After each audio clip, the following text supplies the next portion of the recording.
At the time of Christopher Columbus's first landing on Hispaniola in 1492, the Carib people, for whom the Caribbean Sea is named, were preying on the Taino, who had previously settled there. The two peoples had village-centered societies based on farming, fishing, and hunting and gathering, but they were less advanced than the pre-Columbian civilizations of Mexico, Central America, and Peru. Columbus established a small colony on the north coast when colonization began, but indigenous peoples slaughtered the first settlers. He returned and established a second colony, but reports of abundant gold farther south quickly led the Spaniards to abandon the northern outposts and found the city of Santo Domingo in 1496 on the Caribbean coast. Hispaniola was the first area in the New World to receive the full imprint of Spanish colonial policy. The oldest cathedral, monastery, and hospital in the Americas were established on the island, and the first university was chartered in Santo Domingo in 1538. The earliest experiments in Spanish imperial rule were conducted there as well. Class and caste lines were rigidly drawn, and the Roman Catholic Church served as a strong right arm to temporal authority. A cruel, exploitative, slavery-based society and economy came into being. During the first half of Spanish rule, Hispaniola's rich mines and lush lands yielded abundant wealth, and it served as the administrative center for Spain's burgeoning American empire. However, European diseases and brutal treatment decimated the indigenous population, and the Spanish crown soon turned to more lucrative conquests in Mexico and Peru, where gold and silver were more easily available. The more ambitious Spaniards emigrated. For the better part of the next 3 centuries, Hispaniola remained a neglected, poverty-ridden backwater of the Spanish Empire. Successive raids by British, Dutch, and French people further devastated the island. Eventually, the Spanish crown recognized France's claims to the western third of Hispaniola, a region that was renamed Saint Dominique, later Haiti. A prosperous sugar-producing colony based on black slavery grew up there. The Spanish colony also experienced a modest economic boom in the 18th century as a byproduct of Haiti's prosperity, but its population reached only about 100,000, about 1/5 that of the French colony. In 1795, Spain ceded the eastern 2/3 of Hispaniola to France as a result of its defeat in the wars that had been raging in Europe. Under French control, the economy and vitality of the colony declined further. Meanwhile, a slave rebellion had begun in Haiti, inflamed by the desire of mixed-race freedmen for political rights. The inhuman conditions under which enslaved black people were forced to labor, and the revolutionary currents then sweeping France. The Haitians not only succeeded in throwing off French rule, but soon overran parts of the previously Spanish eastern end of the island as well, instilling terror in the white ruling class. For a time, French, British, and various Haitian armies all vied for control of Hispaniola. The Haitians evicted the main French army from the western part of the island, but Dominican colonists and British forces in turn drove the Haitians from the eastern part. In 1809, the colony was reunited with Spain, but in 1821, a group of Dominicans deposed the Spanish governor and declared independence. Following the lead of the countries on the mainland, they named the fledgling nation the independent state of Spanish Haiti.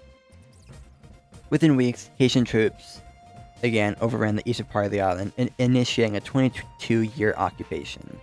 Haitians monopolized government power, severed the church's ties with Rome, forced out the traditional ruling class, and all but obliterated the Western European and Hispanic traditions. In addition, Haitian troops arbitrarily confiscated foodstuff and other supplies, and ethnic tensions caused further resentment.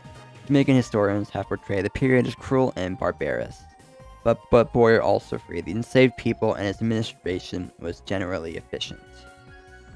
In the 1830s, Juan Pablo Duarte, known as the father of Dominican independence, organized a secret society to fight the Haitians. The rebellion gained strength after a devastating earthquake in 1842, as well as the outbreak of civil war in Haiti itself, and in 1844, independence was finally achieved. However, Duarte and other idealistic freedom fighters were soon forced into exile. Meanwhile, the United States had expanded its commercial interest in the Dominican Republic, and had replaced Europe as the Republic's major trading partner. However, US and European investors became alarmed by the Republic's deteriorating financial situation. In 1905, the United States began to administer the Dominican Republic's customs agency, using it in part to pay off the Republic's European creditors, who would threaten to collect on their debts. The United States assumed complete control of the nation's government in 1916 after its fragile political structure collapsed again. During the occupation, the United States placed thousands of troops in the Dominican Republic as well as in neighboring Haiti, which it administered from 1915 to 1934. The U.S. Marine Corps built roads, schools, and communications and sanitation facilities and completed other projects, but the occupation government enacted legal reforms that allowed U.S.-owned sugarcane companies to expand their operations.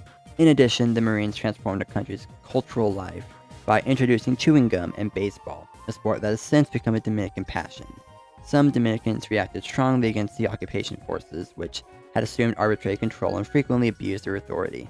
As they prepared to depart the island, the Marines created a modern, unified military constabulary that became the instrument by which future Dominican authoritarians would seize power.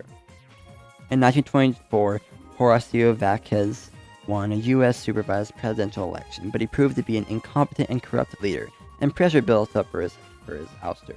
A revolution was launched in 1930, triggered in part by the initial economic shock of the Great Depression. The armed forces under the firm control of Trujillo stood by rather than defending the government and let the revolution succeed. Trujillo then took power himself. His dictatorship was very long, cruel, and absolute in modern times. He had total control over the military, and his family was appointed to everything. For decades, Dominicans feared him since his secret police force was watching everything and everyone, and he had very close ties with the more corrupt state of Venezuela. Opposition in the late 50s and 60s led to his assassination in 1961, and his group was driven out, and the country went towards a more democratic direction.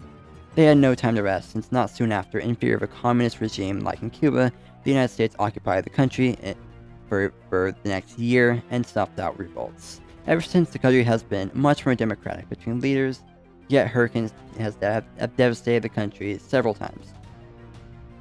The democracy was not solely pure, since there were many unjust violations of human rights from then, even still today, but slowly the Dominican Republic has steered in a much better direction compared to its western neighbor, whom has no true functional government today.